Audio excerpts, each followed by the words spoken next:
자, 오늘 말씀 보겠습니다. 누가복음 12장 15절 말씀과 마가복음 8장 36절에서 37절 말씀. 우리 함께 읽겠습니다. 그러고는 사람들에게 말씀하셨습니다. 너희는 조심해서 모든 탐욕을 삼가라. 사람의 생명이 그 재탄에 넉넉함에 있는 것이 아니다. 사람이 온 세상을 얻고도 제 목숨을 잃으면 무슨 이득이 있겠느냐? 사람이 제 목숨을 되찾는 대가로 무엇을 내놓겠느냐? 오늘 말씀은 돈 주고 살 수 없는 생명입니다. 이 세상에서 생명보다 더 가치 있는 것은 없을 것입니다. 그래서 그 생명은 그 존재의 특징들을 가장 잘 나타내고 그 생명을 가진 만큼 그것을 누릴 수 있고 또 나타낼 수 있음을 보게 되어집니다. 개의 생명과 고양이의 생명이 다르지만 독특한 그 생명을 가지고서 이제 나타내고 또 한계 안에서 풍성한 삶을 살는 것을 보게 되어 하나님이 지으신 그 생명들이 독특하고 귀한데 하물며 하나님의 형상을 가진 하나님의 생명을 가진 그러한 존재는 얼마나 또 존귀하고 탁월하겠습니까? 그 사람의 신분이나 뭐 가진 것과 상관없이 그 생명이 얼마나 존귀하고 가치 있는지 모릅니다. 그런데 오늘날 우리가 살아가는 이 세상에는 생명을 경시하는 그러한 풍조들이 너무나 만연하고 있다라고 할 수 있습니다.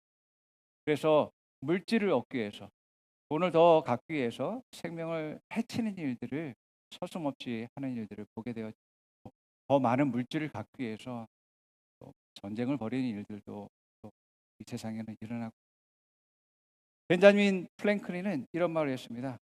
돈은 좋은 하인이 될 수 있지만 또한 나쁜 주인이 될 수 있다라고 이야기. 돈이 그 사람의 주인이 될 때 괴물이 된다라고 하고 있는 것입니다. 또 누가 말했는지 모르겠지만 이런 말도 있습니다.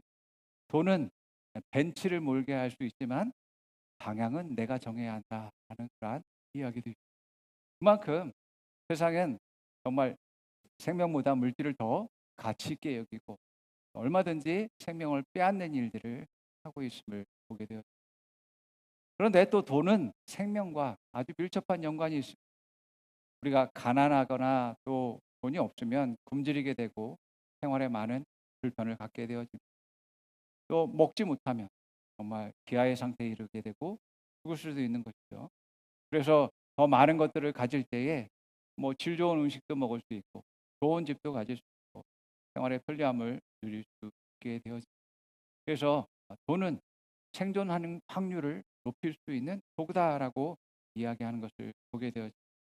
이러한 물질 세상에서 사람들은 돈을 생명처럼 여기게 것을 보게 되어 돈이 생명보다 더 가치가 된 이 세상에서 예수님이 우리에게 주신 그 생명이 얼마나 큰 가치를 가지고 있는지에 대해서 깨닫기를 원합니다. 만약에 물질이 세상 사람들이 생각하는 만큼 생명만큼 중요한 것이다라고 했다면 또한 사람을 더 성장시키고 영광스럽게 하는 것이었다면 그 사람을 구원에 이르게 하는 것이었다면 하나님은 예수님을 보내는 것이 아니라 사람들에게 부유함을 주고 돈을 주셨을 것입니다. 아마도 이 방법은 예수님을 주시는 것보다 더 쉬운 방법이지 않았을까 생각이 되어집니다. 그러나 하나님은 우리의 구원과 우리에게 생명을 주는 것은 하나님의 생명이 안 되면 안 되었기 때문에 하나님의 본체 대신 예수 그리스도를 우리에게 주신 것이 보게 되어집니다. 여러분, 우리가 하나님의 자녀가 되어졌죠. 하나님 자녀가 되어졌다는 것은 하나님의 생명을 우리가 갖게 되어졌다라는 것입니다. 우리의 자녀가 아빠 엄마의 사랑을 통해서 낳음을 통해서 자녀가 되어졌. 그렇기 때문에 우리가 하나님의 자녀가 되어졌다는 것은 하나님이 나를 낳으셨고 또한 생명을 주셨음을 의미하는 것입니다. 이것은 어떤 지식으로 될 수 있는 것도 아니고요. 어떤 돈으로 되는 것도 아니고 어떤 사람처럼 돌을 닦아서 그렇게 되는 것도 아니고 오직 예수 그리스도의 생명만을 가져야지만이 우리가 하나님 자녀가 될 수 있음을 말씀하고 우리가 받은 생명은 너무나 값지고 귀하고 존귀합니다. 그래서 예수님은 존귀한 보물과 값비싼 진주를 비유하면서 그것을 사야 된다라고 말씀하십니다. 여러분, 이 생명은 내게도 너무나 가치고 소중하고 또 다른 모든 사람들에게 소중한 그러한 생명. 오늘 부활절에 우리가 하나님의 생명을 가지고서 우리가 어떻게 살아야 되는지 또 깨닫고 이 땅에 오신 예수님의 삶처럼 생명을 얻되 더 풍성히 얻는 그러한 여러분 되기를 축원드립니다. 마태복음 6장 25절은 이렇게 말하고 있습니다. 우리 함께 읽어볼까요? 그러므로 내가 너에게 이르노니 목숨을 위하여 무엇을 먹을까 무엇을 마실까 몸을 위하여 무엇을 입을까 염려하지 말라. 목숨이 의식보다 중하지 아니하며 몸이 의복보다 중하지 아니하냐. 아멘. 먹는 것이 중요할까요? 목숨이 중요할까요? 입는 것이 중요할까요? 생명이 중요할까요? 우리는 너무나 이것을 명확하게 알고 또 이해하고 있습니다. 그러나 많은 사람들이 실제 삶을 살아갈 때는 지금 우리가 말하는 대로의 선택을 하지 않는다라는 겁니다. 생명을 유지하기 위해서 물질이 필요하고 돈이 필요합니다. 먹을 것, 마실 것, 입을 것이 필요합니다. 이것을 얻기 위해서 사람들은 직장에 다니고 일을 하고 있습니다. 그런데 우리가 많은 시간을 직장에서 일하고 또 다양한 그러한 사업들을 우리가 하면서 그 안에서 시간을 많이 보내다 보니까 생명을 위해서 내가 일하는 건지 아니면 내가 정말 먹기 위해서 살기 위해서 일하는지 헷갈릴 때가 있습니다. 그러면서 우리는 생명을 위해서 일하기보다는 그냥 필요와 만족을 위해서 일하는 그러한 삶을 보게 되어집니다. 사실은 그냥 먹기 위해서 마시기 위해서 사는 삶은 동물과 별 차이가 없는 것 같습니다. 우리가 방금 읽은 마태복음 6장 25절 그 다음 절인 26절과 32절은 이렇게 말합니다.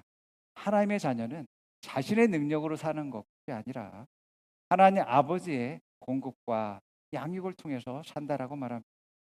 그리고 그 아버지는 내가 무엇을 필요로 하는지 그것을 아시고 공급하시고 채우시고 양육하시는 분이다라고 말씀하고 있음을 보게 되어집니다. 우리 한번 읽어보겠습니다. 26절과 30절. 공중에 새를 보라. 씨를 뿌리지도 않고 거두지도 않고 곳간에 모아들이지도 않으나 너희의 하늘 아버지께서 그것을 먹이신다. 너희는 새보다 귀하지 아니하냐. 이 모든 것을 모두 이방 사람들이 구하는 것이요 너희의 하늘 아버지께서는 이 모든 것이 너희에게 필요하다는 것을 아신다. 아멘. 우리가 한번 생각해 봅시다. 나는 정말 내 힘과 능력으로만 사는 사람인가? 내 힘과 능력으로 먹고 마시고 있는가? 아니면 하나님의 공급과 채우심으로 인도하심으로 사는 사람인가? 나는 이것을 또 어떻게 갖고 누리고 있는가? 살고 있는가? 우리가 이것들을 다시 한번 우리 돌이키고 생각해 보면 내가 어떻게 살고 있는지를 또 발견할 수 있고 깨닫게 되어집니다. 우리가 삶에서 정말 하나님을 바라보지 않고 하나의 뜻대로 하지 않는다면 우리는 그냥 자연스럽게 세상 속에서 탐욕을 갖게 되는 것 같아요. 오늘 말씀처럼 너희는 조심해서 모든 탐욕을 삼가하라. 사람의 생명이 그의 재산의 넉넉함에 있는 것이 아니다라고 하는 말씀처럼 우리가 하나님을 잊고 세상을 쫓아가다 보면 자연스러운 것이 탐욕을 갖는 것이다. 그래서 다른 사람들과 계속 비교하면서 경쟁하고 또 더 많은 것들을 갖기를 원하게 되어 탐욕은 우리가 필요 이상의 것을 더 많이 갖고자 하는 그러한 마음입니다. 그래서 다른 사람들과 가진 것들을 비교하면서 더 많이 갖고 다른 사람 것을 빼앗아까지 내 것으로 만들고자 하는 그러한 욕심들을 갖는 것을 보게 됩니다. 여러분, 음식은 우리가 에너지를 얻고 육신이 건강하게 살아가는데 필요합니다. 그러나 필요 이상으로 그런 많은 것들을 우리가 갖는다면 오히려 더 비만이 되어지게 되고 우리의 건강을 해치게 되어지게 됩니다. 또한 크고 좋은 주택은 우리의 삶을 더 넉넉하고 또 풍요롭게 할 수 있을 것 같습니다. 그러나 우리는 지금 현재 그냥 한 평만으로는 그냥 만족할 수 있습니다. 나는 내 몸이 거대하지 않기 때문에 모든 공간을 살아갈 수가 없습니다. 지금 내게 필요한 공간은 그냥 이 한 평. 멋진 옷들이 우리를 멋있게 만들고 또 아름답게 보여주게 하겠지만 저는 지금 한 벌을 입고 아름다운 슈트가 수백 벌이 있다 해도 제가 그 100벌을 입을 수 없잖아요. 아마 제가 그걸 입는다면 저는 그것에 까지 죽을 거죠.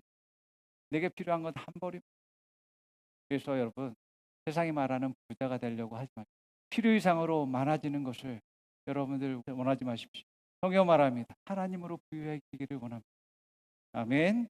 하나님으로 우리가 부유하게 되어진다면 하나님은 우리가 필요한 모든 필요와 공급들을 채우시고 또 그것을 누리게 하십니다. 하나님으로 부유하면 여러분들은 하나님의 필요를 공급하시고 채우심으로 말미암아서 우리는 그냥 누리는 삶을 살게 되어집니다. 아멘. 하나님의 부유함을 누리는 삶이 바로 우리에게 주어진 그런 부유함입니다. 예수님이 누가복음 12장 16절에서 한 부자에 대해서 말씀하셨습니다. 이 부자는 성공을 해서 엄청나게 많은 결실들과 수확을 얻게 되어졌습니다. 자신이 평생 쓰고도 남을 수 있을 만큼의 결실들이 있었기 때문에 더 큰 창고, 더 큰 금고를 기로 결단합니다. 그리고서 자기에게 마음껏 평안하고 자유롭게 먹고 마시자라고 이야기합니다. 그럴 때 하나님이 이렇게 말씀하십니다. 어리석은 사람아, 오늘 밤에 내 영혼, 내 생명을 내게서 도를 찾을 것이다. 그러면 내가 장만한 것이 누구 것이 되겠느냐라고 말합니다. 이 부자는 자신의 부유함을 가지고서, 자신의 넉넉함을 가지고서, 하나님이 축복한 것을 가지고서 생명을 선택하자. 이 사람이 하나님으로 말미암아 부유했다면 그가 그것을 가질 수 있도록 하고 그런 결과를 얻을 수 있도록 한 것이 하나님이다라는 것을 고백하면서 그것을 나눌 것을 선택했을 것입니다.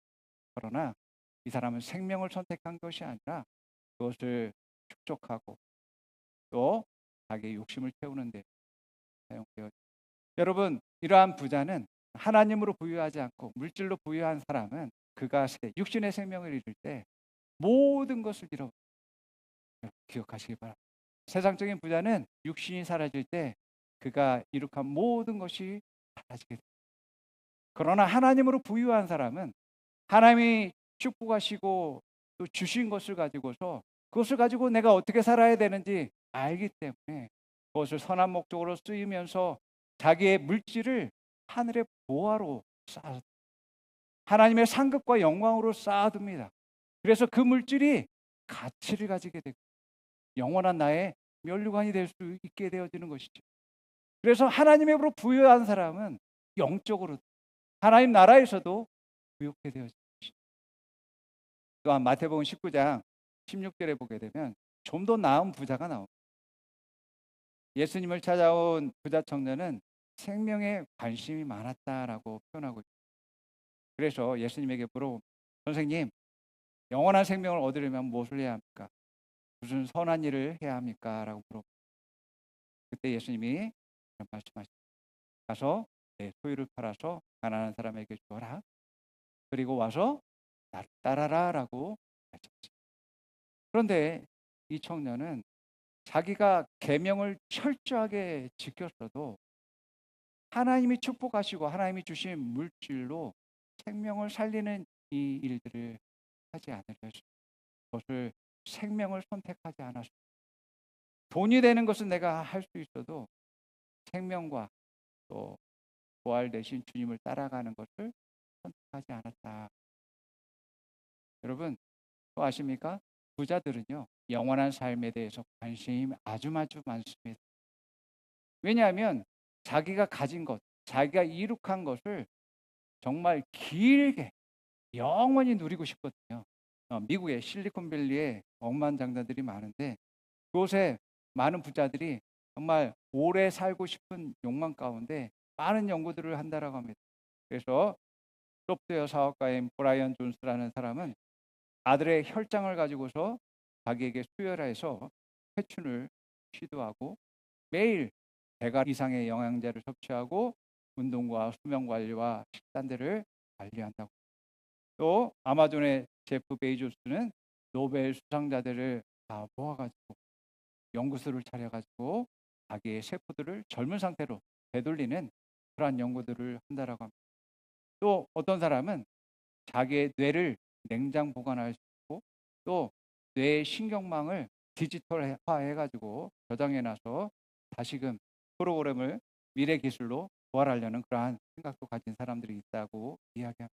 이처럼 많은 사람들이 생명을 얻고 또 영원한 생명을 얻기 원합니다. 그러나 실제 삶에서는 생명을 선택하지 않는다는 것. 여러분, 예수님이 이 땅 가운데 오신 목적이 생명을 주고 더 풍성히 얻고자 하는 목적이었습니다. 예수님은 영원한 생명을 주시고자 왔지만 또 그 방법에 대해서 말씀하셨지만 사람들은 예수님을 영접하지 않았습니다. 예수님을 따르지도 않았습니다. 왜냐하면 그들은 탐심에 눈이 가려져 있기 때문이었습니다. 여러분, 사람들은 자기가 가진 생명 안에서 더 한계치의 생명을 누리고자 합니다. 그러나 여러분, 이거를 아셨으면 좋겠어요. 육신의 생명의 한계치는 육신을 뛰어넘을 수 없습니다. 많은 사람들이 육신의 한계치를 뛰어넘고 영원성에 도달하고 싶지만 육은 육이, 영은 영이다라고 성경은 말합니다. 여러분, 개는 개의 생명을 가지고 10년에서 한 13년 정도 산다고 합니다. 이런 개가 돌을 닦고 또 몇백억의 유산도 받는다고 하죠. 요즘 몇백억의 유산을 받는다라고 그래서 개의 생명이 사람의 생명으로 바뀔 수가 없습니다. 개의 생명의 한계를 벗어날 수 없습니다. 거듭나지 않은 옛사람이 그 사람이 돌을 닦는다고 해서 그 육신의 생명이 영원한 생명으로 바뀔 수가 없습니다. 세계 제일의 갑부의 생명이 영원한 생명을 가질 수가 없고 아무리 전 세계의 대통령이 된다 할지라도 그 지위로 영원한 생명을 얻을 수 있는 것이 아닙니다. 육은 육인 것입니다. 그래서 사람의 노력으로는 영원한 생명, 하나님의 생명을 가질 수 없는 영원한 생명은 하나님의 생명이 오직 예수 그리스도를 믿고 영접함으로 말미암아 갖게 되는 것입니다. 아멘. 이 영원한 생명은 육신의 생명과 다르기 때문에 새로운 피조물이라고까지 이야기합니다. 우리는 이렇게 하나님의 생명을 가지고 새로운 피조물. 그런데 이 생명을 가지고 우리가 어떻게 살아야 되는지는 우리가 지속적인 성장을 선택할 수 있어야지만. 어린 사자는 태어날 때 보게 되면 아주 강아지하고 너무나 비슷합니다. 흡사합니다. 너무나 연약하고 또 귀엽기조차 하지만 이 사자가 성장하게 되어지면요, 어떤 동물도 범접할 수 없는 그러한 권위와 또 힘과 능력을, 마찬가지로 하나님의 생명을 가진 그리스도인도 사실 어려서는 세상 사람들과 별 차이 없어 보입니다. 그러나 장성하게 되면요, 정말 예수님처럼 생명을 살리고 또 세상을 이기는 일들과 또 많은 생명들을 살리고 세우는 역할들을 되어지는. 그렇기 때문에 하나님의 생명을 가진, 예수 그리스도의 생명을 가진 모든 그러한 그리스도인들은 성장을 위해서 노력해야지만이 되어집니다. 그래서 우리가 성장하면 성장할수록 비로소 이 땅 가운데 빛의 역할들을 감당하고 예수 그리스도의 형상을 나타나게 되어지는 것입니다. 그런데 여러분, 많은 생명들이 성장할 수 있는 방법은 그 생명에게 주어진 양식을 제대로 먹을 수 있어야지 성장하게 되어집니다. 우리에게 주신 양식은 바로 하나님 입에서 나오는 말씀이라고 이야기합니다. 예수님은 사람이 떡으로만 살 수 없다라고 말합니다. 물론 피자도 먹어야 되겠죠. 라면도 먹어야 되지요. 그러나 우리가 육신적인 양식만을 가지고는 하나님의 사람들이 살 수 없다라고 이야기합니다. 하나님의 자녀들, 하나님의 생명을 가진 자들은 하나님의 입에서 나오는 모든 말씀으로 말미암아서 살아야지만이 되어지고 그것을 내 것으로 소화할 수 있을 때야지 성장할 수 있게 되어지겠고 그 성장과 발전으로 말미암아서 비로소 결실들과 열매를 얻게 되어지는. 시편 1편 1절에서 3절 읽어볼게요. 복 있는 사람은 악인의 꾀를 따르지 아니하며 죄인의 길에 서지 아니하며 오만한 자의 자리에 앉지 아니하며 오로지 주님의 율법을 즐거워하며 밤낮으로 율법을 묵상하는 사람이다. 그는 시냇가에 심은 나무가 철 따라 열매를 맺으며 그 잎이 시들지 아니함 같으니 하는 일마다 잘 될 것이다. 아멘. 결실을 맺는 사람은 말씀이 아닌 것을 선택하지 않는다라고, 말씀이 아닌 것을 따르지 않는 사람이다라고 이야기합니다. 또한 결실을 맺는 사람은 하나님 말씀을 즐거워하고 그것을 밤낮으로 묵상한다라고 말합니다. 여기서 묵상하다는 히브리어로 하가라는 그러한 단어인데요. 어떤 뜻을 가지고 있냐면 중얼중얼거리고 속삭이고 신중히 생각하고 또 선포하고 명령한다라는 그러한 뜻들을 가지고 있습니다. 곧 우리가 말씀을 내 것으로 인식하고 그것들을 내 말과 행동으로서 나타내게 할 수 있도록 해야 된다라고 하는 것. 이것이 바로 말씀을 먹고 소화하는 그러한 행동입니다. 우리가 말씀을 소화하고 우리의 삶 가운데 말씀대로 행동하게 될 때 비로소 하나님 자녀의 생명을 가진 자들의 능력들이 나타나게 되어 그 결과들을 얻게 되어지고 또 하나님이 이루시는 일들을 우리가 보게 되어진다라고 말합니다. 예수님이 이 땅 가운데 오셔서 생명을 주되 더 풍성히 얻고자 하는 그 일들을 하시기 위해서 예수님은 무엇을 하셨냐면 자신의 생명을 우리에게 주셨습니다. 자신의 생명을 하늘의 미랄이 되어서 심으셨다라고 말하고 있습니다. 생명을 얻기 위해서는 무엇이 필요하냐면 생명을 심어야지만. 하나님은 하나님 나라를 바라보면서 하나님의 생명, 아들의 생명을 이 땅 가운데 심으셨습니다. 하나님은 아브라함이라는 사람을 이 땅 가운데 심어서 정말 많은 이스라엘의 백성, 하나님의 백성으로 결실들을 얻은 것을 보게 되었습니다. 하나님은 예수 그리스도를 심어서 그 애를 낳으셨습니다. 그렇기 때문에 여러분, 우리가 정말 하나님의 생명을 바라본다면 하나님의 생명을 가진 우리가 심겨지는 일들을 해야 된다라고 말씀하고, 그럴 때에 많은 결실들로 우리에게 주실 것을 믿습니다.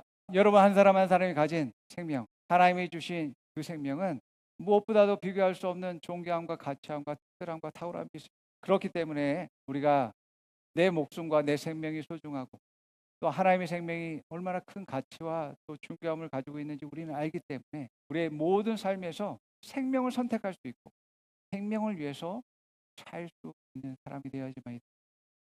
여러분, 그래서 좋은 직장을 위해서 여러분들이 공부하는 것도 좋지만 여러분들의 비전과 목적을 생명에 두시기 바랍니다. 생명을 얻기 위해서 공부하셔야죠. 생명을 얻기 위해서 우리가 일할 수 있는 사람이 되어야죠. 그래야지만이 여러분의 생명도 더 풍성히 얻게 되는 일들과 또 하나의 역사하시고 일하시는 것들 또한 더욱더 많이 발견하게 되어.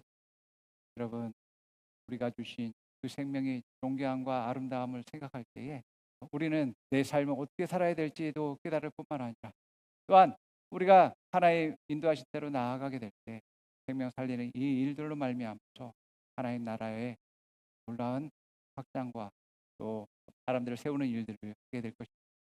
여러분, 탕자의 아버지는 그 아버지의 모든 재산을 탕진해버린 그 아들을 품고 사랑할 수 있었던 이유는 그 아버지는 아들의 생명의 존귀함과 또 그 가치를 보았기 때문에 그 아들을 안을 수 있었던 것입니다. 만약에 아버지가 돈에 꽂혀 있었다면 내 돈을 탕진해버리고 날려버린 그 아들을 용서할 수 없었겠죠. 아버지가 아버지의 생명을 가지고서 이제 더욱더 회복될 것을 바라보고 또 이 아들을 통해서 그 아들의 성장과 또 결실들을 통해서 많은 결실과 비전들을 바라볼 수 있었던 것처럼 우리 역시 하나님의 생명들을 더욱더 소중하고 가치 있게 여기고 하나님께서 이제 그 생명들을 통해서 일하실 것들을 바라보면서 더 섬기게 될 때 풍성한 결실들을 맺게 될 것을 기대합니다. 이 부활절에 다시금 우리가 존귀한 예수 그리스도의 생명 주심을 생각하면서 말씀을 나눴습니다. 우리는 예수님이 주신 그 생명의 풍성함을 누리고 또 풍성한 결실들이 여러분의 가정과 또 하는 일들과 사역 위에서 풍성하게 열매 맺을 것을 더욱더 기대합니다. 여러분들을 축복합니다. 자, 우리 함께 고백해 봅니다. 따라서 한번 고백해 보겠습니다. 나는 하나님의 자녀입니다. 나는 하나님의 생명을 가졌습니다. 이 생명은 영원합니다. 이 생명은 존귀합니다. 이 생명은 특별합니다. 말씀은 나의 양식입니다. 말씀으로 나는 성장합니다. 말씀으로 세상을 이깁니다. 옆 사람에게 말해 볼게요. 생명을 선택하십시오. 생명을 위해서 일하십시오. 생명을 위해서 공부하십시오. 생명을 위해서 수고하십시오. 예수님의 생명으로 풍성하십시오. 당신의 생명을 사랑합니다. 당신을 축복합니다. 아멘.